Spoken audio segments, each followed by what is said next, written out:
سلامونه ملګرو بیګا په آی پی ایل کې د نوین الحق دی ټیم لکنو سپر جاینټ د روهیت شرما دی ټیم ممبئی انډین ته یو ډیر غټ شکست ورکړی دی. ممبئی انډین په دې آی پی ایل کې ډیر خراب قسمت روان دی. په دې آی پی ایل کې 10 میچونه تر اوسه پورې کړي دي او 10 میچونو کې صرف او صرف 3 میچونه ګټلي دي. بیګانه چې کوم میچ په دې کې ول هم د لکنو سپر جاینټ د طرفې یو ډیر غټ شکست ملو شوی دی. مکمل سکور کارت به سره هم شریکوم په سکور کارت باندې به خبره کوم سپیشلی د نوین الحق په پرفارمنس باندې به خبره کو. ډیر زبردست پرفارمنس نوین الحق د خپل ټیم د پاره کړی دی. میچ ویننګ پرفارمنس نوین الحق پیش کړی دی. جی راځو سکور کارت لته تاسو په سکرین باندې ښکاری ممبئی انډین کړی دی 144 رنزونه و کلاډیان آوټ او شل اورونه مکمل وهلی دي. چونکه وکټ چې کومه د لکنو ګراوند یو داسې ګراوند چې په دې باندې 150 160 سکور کیږي چې دا ډیر په ګرانه بیا چیس کیږي هم. نو ایشان کړي په شپږ درش بالونو باندې صرف او صرف 2 درش رنزونه د او ډی آی غونته بیټینګ کړی دی. روهیت شرما په 15 بالو 4 رنزونه کړی دي. سوریای کومار په شپږ بالو 10 رنزونه کړی دي. تلک ورما په 11 بالو او هارډک پانډیا په ډومبني بال باندې نوین الحق آوټ کو. نهال وډیرا په یو سلويخ بالونو باندې شپږ سلويخ رنزونه. ټیم ډیوډ پکې زبردست اننګز کړي په 13 بالونو 15 رنزونه.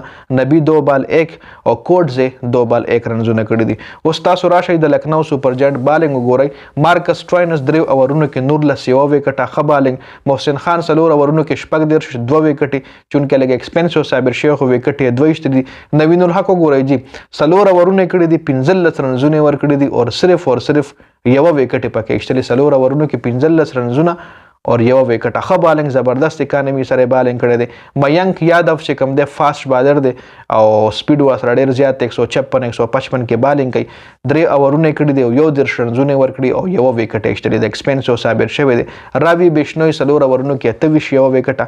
دیپک هوډا 2 اورونه کړی دي او 14 رنزونه ور کړی دي. اوس دا سکور چې کوم دی دا ورپسې لکنو سپر جاینټ چیس کړی دی خو دومره په اسانه باندې نه. په شلم اور کې ورپسې دا سکور چیس کړی دی 115 رنزونه کړي دي او شپږ کلاډیان ورپسې د لکنو سپر جاینټ هم اوټ شوي دي.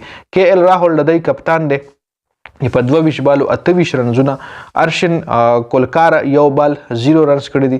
مارکس ټاینس ولا میچ ګټل دی. جی تیر شوی میچ کې هم د دوادار بیټینګ کړو په 15 بالونو باندې 2 رنزونه کړي دي. دیپک هوډا په 13 بالونو 13. نیکولس پورن نټ آوټ پاتې شوی چې په 14 بالونو 14 رنزونه کړي دي. ټرنر په 9 بالو 15 رنزونه. آیوش بادونی په شپږ بالو 6 رنزونه او کرونال پانډیا یو بال یو رنز کړي دي. د ممبئی انډین د طرفه خبالن خو هم نه د کړي ځکه وکټ پکې دومره زیات نه دی غشتل شوی دي. نووان توشارا 4 اورونو کې 13 یو وکټه. بومرا پکې خبالن کړي خې اکانومي سره خو وکټ نه دی اشتري 4 اورونو کې 19. کوډزه 3 اورونه کړي دي یو کم 13 رنزونه او یو وکټ اشتلې ده. پیوش شولا 3 اورونو کې 23. هارډک پانډیا هم خبالن کړي 4 اورونو کې 26 او 2 وکټ اشتلې دي او نبی پکې هم تقریبا 2 اورونه کړي چې 14 رنزونه ور کړي دي او یو وکټ پکې نبی ته هم لاسو تراغلی ده. دا میچ لکنو سپر جاینټ په 4 وکټو باندې ګټلې دي او ممبئی انډین له پدې میچ کې هم هټ شکست ملو شو. د ممبئی انډین د سپر سټیج چې کوم سپر 4 سټیج چې کوم مرحله ده هغه له کوالیفای کېدو سفر چې کوم دی مزید هم ګران شو. د ویډیو کتلو زیاته مننه جی. والسلام.